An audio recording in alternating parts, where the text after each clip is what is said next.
ಪಕ್ಷಕ್ಕೆ ಸೋನಿಯಾ ಗಾಂಧಿಗೆ ರಾಹುಲ್ ಗಾಂಧಿಗೆ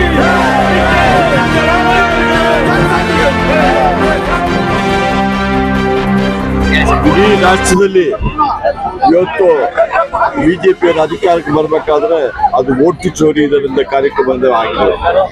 ಅವರು ಜನರ ಒಂದು ಬೆಂಬಲ ಪಡೆದು ಮತ ಪಡೆದು ಅಧಿಕಾರಕ್ಕೆ ಬರಲಿಲ್ಲ ಎಂಬ ಮಾತನ್ನು ಈಗಾಗಲೇ ನಾವು ರಾಹುಲ್ ಗಾಂಧಿ ಅವರು ಸಾಕ್ಷ್ಯಾಧಾರವನ್ನು ಇಟ್ಟು ಮಾಡಿದ್ದಾರೆ. ಬಹುಶಃ ಇದರ ವಿಚಾರದಲ್ಲಿ ನಮ್ಮ ಎಲೆಕ್ಷನ್ ಕಮಿಷನ್ ಅವರು ಯಾವುದೇ ರೀತಿಯ ಒಂದು ಕ್ರಮ ತಗೊಳ್ತಾ ಇಲ್ಲ ಅನ್ನೋದು ನಿಜವಾಗಿ ನಮ್ಮ ಪ್ರಜಾಪ್ರಭುತ್ವಕ್ಕೆ ಒಂದು ದೊಡ್ಡ ಏಟು ಎಂಬ ಮಾತನ್ನು ಈ ಸಂದರ್ಭದಲ್ಲಿ ಹೇಳಲಿಕ್ಕೆ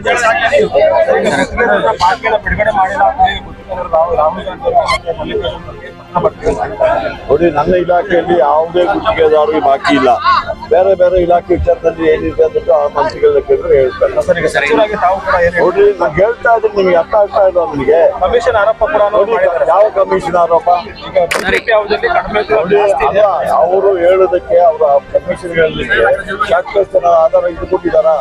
ಅವ್ರು ಕಮಿಷನ್ ಹೇಳ್ಬೇಕಾದ್ರೆ ಅದಕ್ಕೆ ಒಂದು ಏನು ಅದಕ್ಕೆ ಕಂಪ್ಲೇಂಟ್ ಕೊಡಬೇಕು, ಅದಕ್ಕೆ ಬೇರೆ ಬೇರೆ ಸಂಸ್ಥೆಗಳಿಂದ ಅವ್ರ ಮುಂದೆ ಹೇಳಿ ಅವರು ಪುರಾವೆ ಇಟ್ಟುಕೊಂಡು ಅದನ್ನು ಪ್ರೂವ್ ಮಾಡಲಿ. ಆ ಕಾನೂನು ಪ್ರಕಾರ ಅವ್ರ ಮೇಲೆ ಕ್ರಮ ತಗೊಳ್ತಾರೆ. ಸರ್, ಇನ್ನೊಂದು RSS ನ ಕಾರ್ಯಚಟುವಟಿಕೆಗಳಿಗೆ ಕಡಿವಾಣ ಹಾಕಿರುವಂತ ವಿಚಾರಕ್ಕೆ ಈಗ ಬಿಜೆಪಿ ನೋಡಿ, ನಾನು ಮಂತ್ರಿಮಂಡಲದಲ್ಲಿದ್ದೆ, ಮುಖ್ಯಮಂತ್ರಿಗಳು ಮಾಡಿದ್ದಾರೆ. RSS ಒಂದು ಪದ ನಾವು ಉಪಯೋಗ ಮಾಡಲಿಲ್ಲ. ಸಾರ್ವಜನಿಕ ಕ್ಷೇತ್ರಗಳಲ್ಲಿ ಯಾವುದೇ ಅನುಮತಿ ಇಲ್ಲದೆ ಯಾವುದೇ ಕಾರ್ಯಕ್ರಮ ಮಾಡಬಾರ್ದು ಅಂತ ಹೇಳಿದ್ವಿ, ಸ್ಪಷ್ಟಪಡಿಸಿದ್ವಿ. ಆದ್ರೆ ಬಿಜೆಪಿ ಅವರು ಹೇಳ್ತಾ ಇರೋದು RSS ನವರಿಗೆ ಯಾಕೆ ಮುಟ್ಟಕ್ ಬರ್ತಾ ಇದ್ದಾರೆ. ನೋಡಿ, ನಿಮಗೆ ಬಿಜೆಪಿ ಅವ್ರನ್ನ ಕೇಳಿ, ಆ ತೀರ್ಮಾನದಲ್ಲಿ RSS ಹೆಸರು ಬಂದಿದ್ಯಾ? ಹಂಗಾದ್ರೆ ಬಿಜೆಪಿ ಅವ್ರು ಏನೋ RSS ಇಟ್ಕೊಂಡು ಏನೋ ಮಾಡ್ತಾ ಇರೋದು ಆಯ್ತಲ್ಲ. ಈಗ ಕುಂಬಳಕಾಯಿ ಕದ್ರೆ ತಲೆ ಮುಟ್ಟಿ ನೋಡ್ತಾರೆ ಅಂತ ಇದೆಯಲ್ಲ, ಅವ್ರಿಗೆ ಯಾಕೆ ಅದು ಬೇಕು?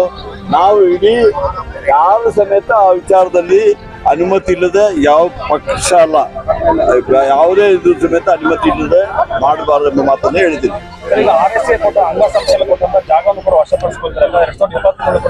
ನೋಡಿ, ಕಾನೂನುಪೂರ್ವಕವಾಗಿ ಯಾವ್ರಿಗೆ ಯಾವುದೇ ಇದು ಕೊಟ್ಟರು ಸಮೇತ ನಾವು ವಶಪಡಿಸುವುದಿಲ್ಲ. ಕಾನೂನು ರಹಿತವಾಗಿ ಕೊಟ್ಟರೆ ಅದನ್ನ ಮಾಡ್ತೀವಿ.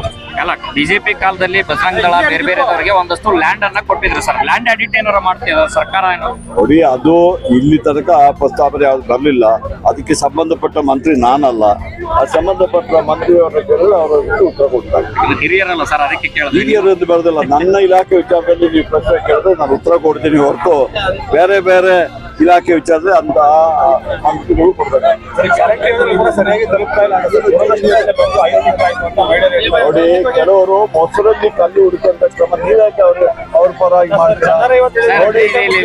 ನೋಡಿ, ಯಾರಿಗಾದ್ರೂ ತಂದ್ರೆ ನಮ್ಮ ಮುಖ್ಯಮಂತ್ರಿಯವರು ನನ್ನ ಮೈಸೂರಿಗೆ ಹೇಳಿದ್ದಾರೆ, ಎಲ್ಲಾ ಕಾರ್ಯಕ್ರಮಗಳು ಸಮೇತ ನಾವು ಬಿಜೆಪಿ ಟೈಪ್ ಅಲ್ಲ, ನಾವು ಕೊಟ್ಟ ಮಾತಿನಂತೆ ನಡೆದಂತೆ ನುಡಿಯುವಂತ ಸರ್ಕಾರ ಮುಖ್ಯಮಂತ್ರಿ ಹೇಳಿದ್ದಾರೆ.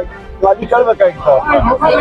ಬೆಂಗಳೂರಲ್ಲಿ ಇವತ್ತಾಗಿರುವಂತ ನೋಡಿ, ಇದೆಲ್ಲ ಬಿಜೆಪಿ ಅವರಿಗೆ ಅವ್ರು ಮಾಡೋದು ಕೆಲವರು ಸಮೇತ ಅವರೊಟ್ಟಿಗೆ ಸೇರ್ಕೊಂಡಿದ್ದಾರೆ. ಈಗ ಸಿದ್ದರಾಮಯ್ಯ 5 ವರ್ಷ ಮುಖ್ಯಮಂತ್ರಿ ಆಗಿರ್ತಾರ, ಯಾರು ಇಲ್ಲ ಅಂತ ಹೇಳಿದವ್ರು ಯಾರು? ನಿಮಗೆ ಹೈಕಮಾಂಡ್ ಅವ್ರನ್ನ ಹೇಳಿದಾರ? ನೋಡಿ, ಕ್ರಾಂತಿ ಸದಸ್ಯ ಕಬಡ ಆಗಿದೆಯಲ್ಲ ಸರ್. ನೋಡಿ, ಯಾವ ಸಚಿವರು ಸಮೇತ ಹೇಳಿಕೆ ಕೊಡಲಿಲ್ಲ. ಅದು ಸಮೇತ ಬಿಜೆಪಿ ಅವರು ಕೆಲವು ಮಾಧ್ಯಮದವರು ಮಾಡ್ತಾರೆ, ಕೆಲವು ಮಾಧ್ಯಮಗಳು.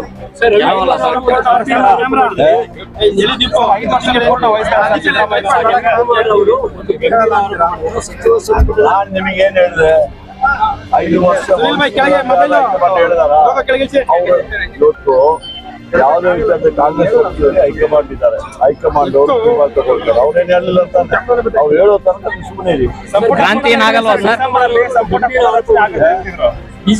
ಒಬ್ಬರೇ ಆಯ್ತು, ಎಲ್ಲರೂ ಇವ್ರೊಬ್ಬರೇ ಮಾತಾಡಲ್ಲ. ಹಂಗಾದ್ರೆ ಅವ್ರನ್ನ ಬಿಟ್ಬಿಟ್ಟು ನೀವೆಲ್ಲ ಸಭೆ ಹಂಗಿಲ್ಲ ನೀವು ಸರ್. ಈಗ ಬಿಜೆಪಿ ಅಭ್ಯರ್ಥಿ ರವಿಕುಮಾರ್ ಅವರು ನಿನ್ನೆ ಒಂದು ಗಂಭೀರ ಆರೋಪ ಮಾಡಿದ್ದಾರೆ. ಸಚಿವ ಸಂಪುಟದ ಒಬ್ಬ ಸದಸ್ಯರು ನನಗೆ 12 ಲಕ್ಷ ರೂಪಾಯಿ ಕ್ಯಾಶ್ ಕೊಟ್ಟಿದ್ದಾರೆ, RSS ಚಟುವಟಿಕೆ ಇನ್ನು ಮುಂದುವರಿಸಿ. ಅವ್ರ ಹೆಸರು ಹೇಳ್ಬೇಕಾಯ್ತು.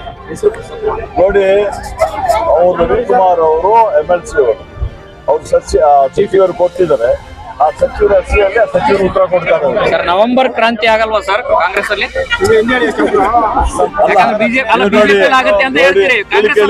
ನೀವು ಹಂಗಾದ್ರೆ ಪತ್ರಿಕೆ ಓದುದಿಲ್ಲ ಕಾಣ್ತದೆ. ನೀವು ಬರೀ ನಿಮ್ ಪತ್ರಿಕೆ. ನಿನ್ನೆ ಮುಖ್ಯಮಂತ್ರಿ ಅವರು ಅದಕ್ಕೆಲ್ಲ ಉತ್ತರ ಕೊಟ್ಟಿದ್ದಾರೆ. ಇವತ್ತು ಪೇಪರ್ ಎಲ್ಲ ಚೆನ್ನಾಗಿ ಬಂದಿದೆ, ದಯವಿಟ್ಟು ಹೋಗಿ ಓದಿ.